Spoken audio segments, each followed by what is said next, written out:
Salut les disciples de la boxe et bienvenue sur les podcasts de Boxe Attitude. Aujourd'hui, je vais vous présenter, enfin en tout cas je vais vous donner les noms des différents participants français aux Jeux Olympiques pour la boxe anglaise, d'accord? Sinon la liste serait trop longue et puis je les connais pas tout simplement. Donc là on va parler des boxeurs parce que c'est ce qui nous intéresse, hein. Je vous rappelle qu'on est un média spécialisé dans la boxe. Même si je pense que un jour le MMA sera présent aux Jeux Olympiques, je pense que c'est dans la juste continuité des choses et c'est plutôt cohérent comme sport hein, par rapport à d'autres sports qui nous mettent au JO. Voilà, après, c'est pas moi qui décide, mais j'ai mon petite opinion. Voilà, je trouve que quand même le MMA reste plutôt cohérent dans l'esprit olympien. Il y a des sports, non les gars, non. C'est pas des sports que j'aime pas, mais pas au JO.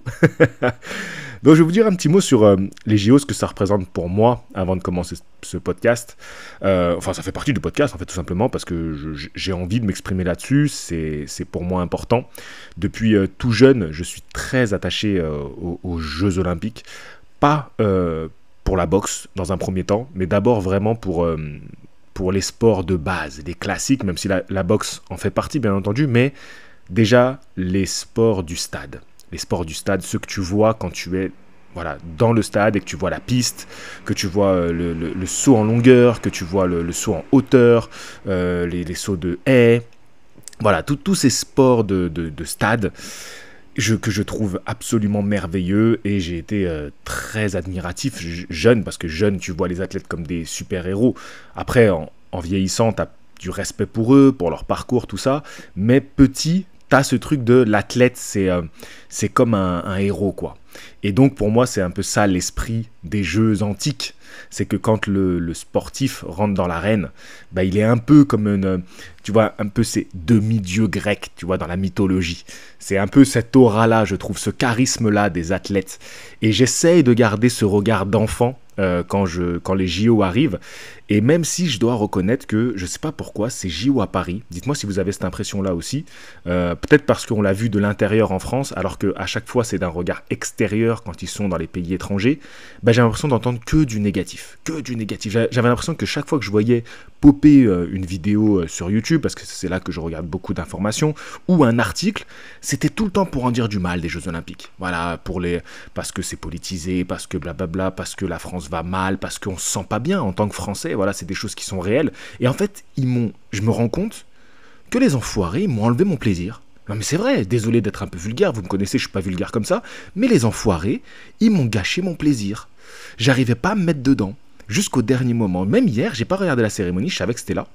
Et ce qui a commencé un peu à mettre dedans, j'aimerais bien savoir vous ce que vous en pensez. Ce qui a commencé un peu à mettre dedans, c'est quand j'ai vu des articles, parce que moi je suis que de la boxe sur mes réseaux sociaux, que de la boxe principalement. Allez, va y avoir 2-3 acteurs, actrices que je kiffe.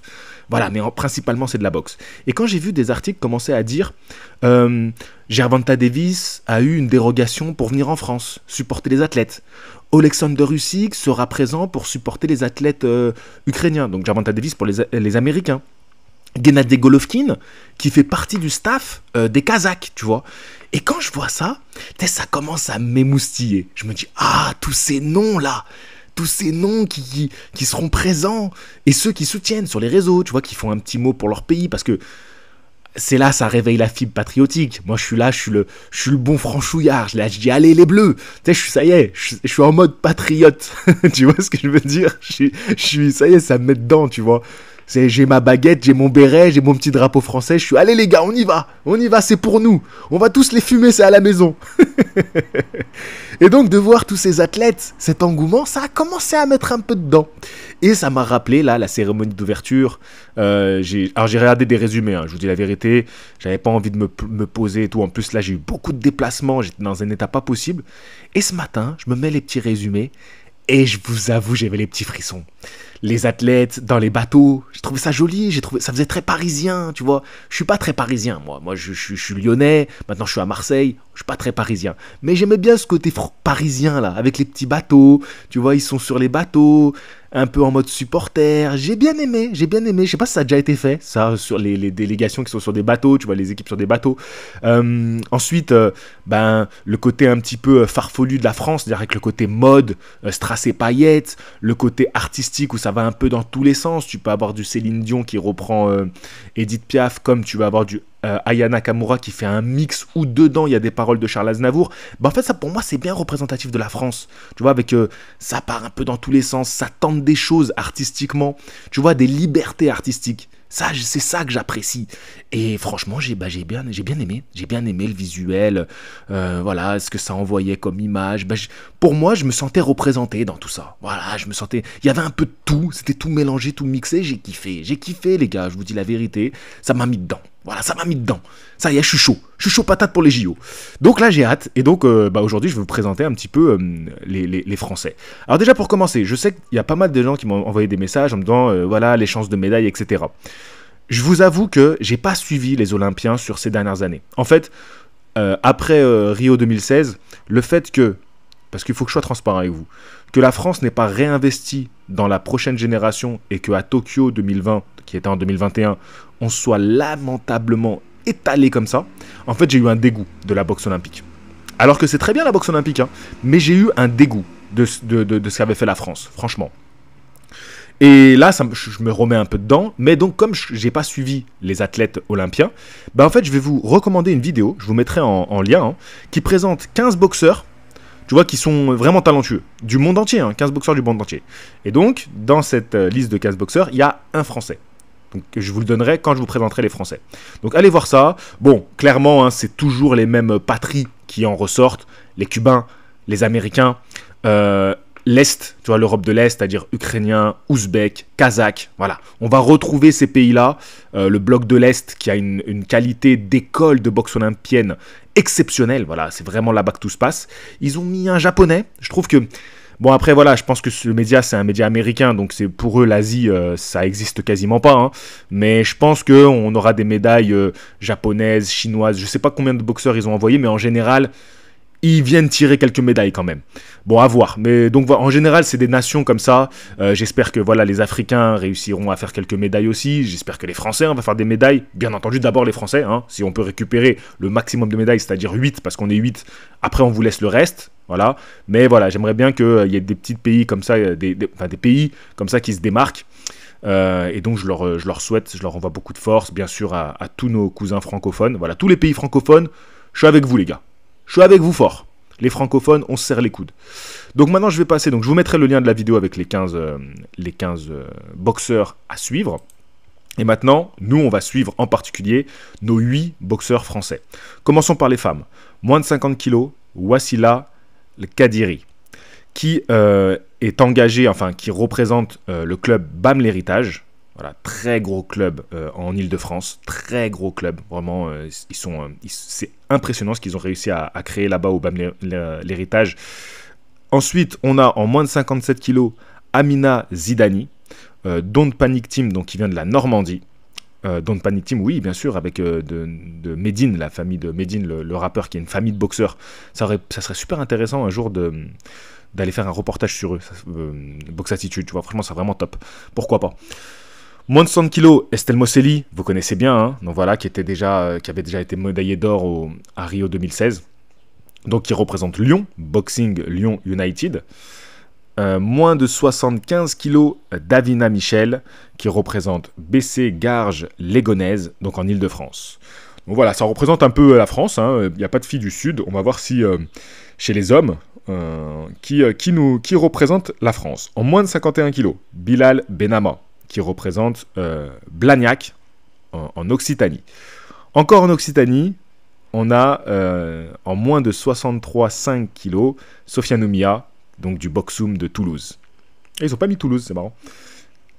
Ensuite, là, ça c'est un article de la Fédération Française de Boxe. Donc voilà, je vous invite à suivre le site de la Fédération Française de Boxe. Et surtout, je pense que vous aurez pas mal d'actu sur leur page Twitter où ils sont actifs. Et Instagram aussi. Donc je vous recommande, je vous mettrai le lien Twitter, d'accord? De toute façon, je vais tout vous mettre. Tout ce que je vous cite là, ça sera en lien. Ensuite, on a Makan Traoré en moins de 71 kg, qui représente le Royan Océan Club, en Aile-Aquitaine. Et enfin, moins de 92 kg. Ah, je pensais que c'était un poids lourd, mais non. Enfin oui, c'est un poids lourd, mais c'est pas super lourd. Parce qu'en général, on a quand même Bah, depuis Tony Yoka, on arrive à chaque fois à avoir un super lourd. On n'a pas de super lourd, c'est dommage. Ça aurait été bien que la France continue à se placer comme ça, comme un pays où on a des super lourds, des lourds en fait, qui sont en fait des poids lourds. Donc là, donc ça sera un cruiserweight, je lui souhaite. Mais les cruiserweights, c'est vrai que c'est une catégorie où on a toujours été bien représentés quand même, les Français. Hein. Et donc on a Jamili Dini Aboudou Mendez de Coudekrek, Ring Hauts-de-France.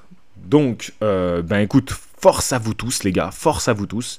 Et donc maintenant, je vais vous donner le programme de leur entrée en jeu. Parce que je sais que cette vidéo, elle arrive tard. Elle arrive le jour des Jeux Olympiques. En même temps, c'est le moment où ça fait plus de clics parce que vous êtes en plein dedans.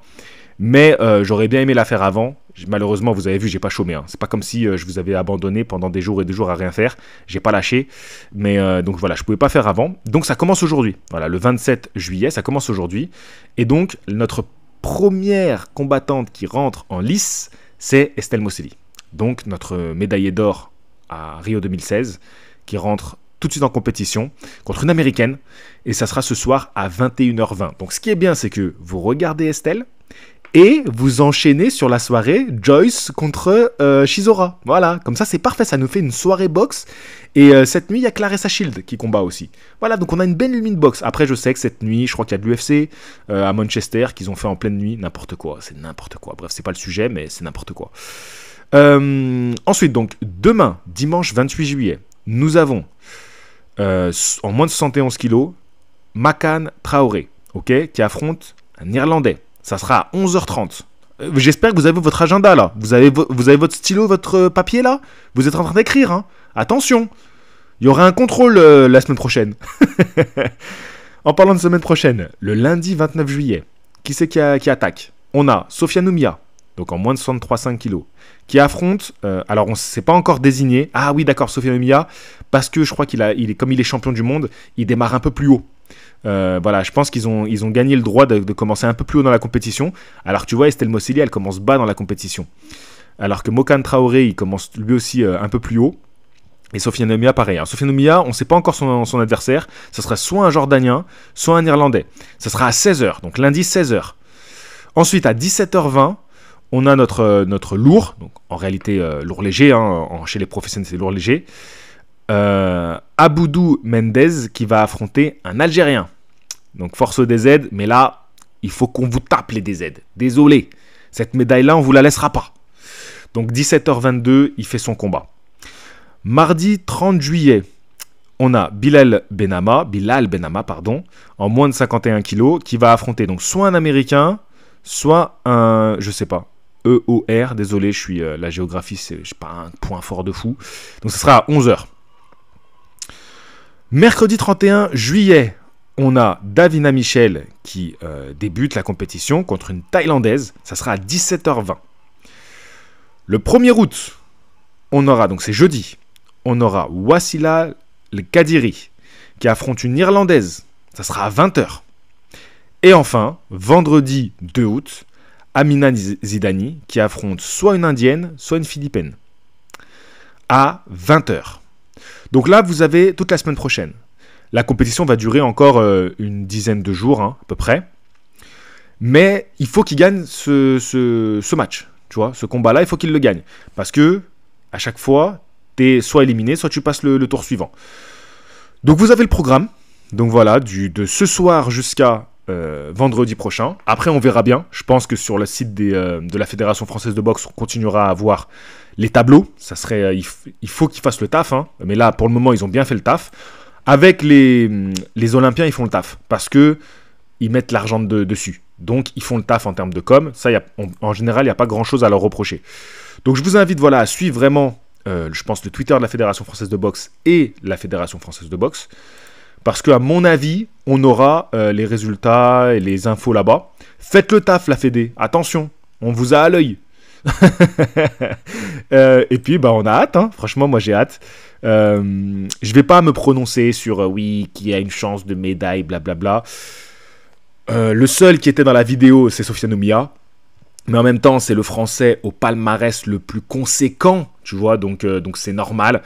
Mais je pense on a des beaux athlètes. Voilà, une phrase que j'entends souvent quand je rencontre des Français, des athlètes, c'est qu'on n'a rien à envier aux étrangers. Bon, ça c'est parce qu'on est très fiers. Voilà, on ne peut pas reconnaître qu'on pourrait envier des choses aux étrangers. Mais on a besoin quand même du soutien de notre public. Par exemple, tu vois, navré de finir avec ça. Enfin, moi, je suis navré de finir avec ça.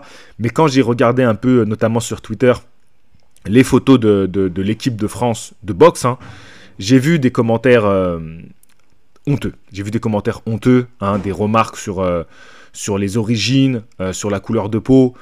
Et moi, ça, c'est des choses qui me désolent. C'est pas du tout représentatif de l'esprit sportif. Déjà, pour commencer, on parle de sport, donc l'esprit sportif, c'est pas du tout représentatif de ça. Et c'est pas du tout représentatif de la France, en fait, c'est de ce qu'on est. Et ça me désole, en fait. Voilà, genre, ça m'énerve. En fait, ça m'énerve vraiment ce genre de remarques. Et ce qui est dommage, c'est que sur les réseaux sociaux, il y a une parole dégueulasse qui s'est libérée. Voilà, ils ont oublié d'avoir honte, tu vois. Ça y est, ils ont plus honte. Et sur les réseaux, ils se lâchent. Et c'est honteux, tu vois. Et donc moi, je pense que le bon esprit, il faut qu'on le garde ici. Donc force à eux. J'espère qu'ils vont tout arracher. Voilà, j'espère qu'ils vont tout arracher. Je suis tout cœur avec eux. Allez nous ramener des médailles. Je vous souhaite la médaille à tous et toutes. Force à vous, les gars. Vive la France. Je suis très très fier de vous. Quoi qu'il arrive, je serai fier de vous. Mais ramenez-nous les médailles. Voilà, les médailles, elles sont à la maison. Elles repartent pas de la maison. Force à vous, les gars. Je vous dis à la prochaine. Fighting!